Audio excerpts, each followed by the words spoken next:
ఈసారి కూడా లిస్టులో పేరు రాలేదురా. ఏమైందిరా? ప్రతిసారి రిజర్వేషన్ వల్ల జాబ్ వేరే లేకపోయిందిరా. మామా, రిజర్వేషన్ ద్వారా నువ్వు ఉద్యోగం సంపాదిస్తే నీకు రిజర్వేషన్ వల్ల ఉద్యోగం వచ్చిందంటారు, కానీ నీ కష్టాన్ని ఎవరు గుర్తించర్రా. అదే నువ్వు రిజర్వేషన్ లేకుండా ఉద్యోగం సంపాదిస్తే నీ కష్టానికి అందరూ గుర్తింపు తెస్తారా. కాబట్టి రిజర్వేషన్ గుర్తింపు కావాలో లేదా నీ కష్టానికి గుర్తింపు కావాలో నువ్వే నిర్ణయించుకో. How to handle the, not only how to handle the success, how to handle the failures.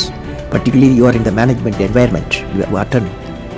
I want the young people to understand how to manage the failure, because any task you do, you have to come across problem. Problem should not become the captain of the individual or the project chief, and the project chief should become the captain of the problems and defeat the problem.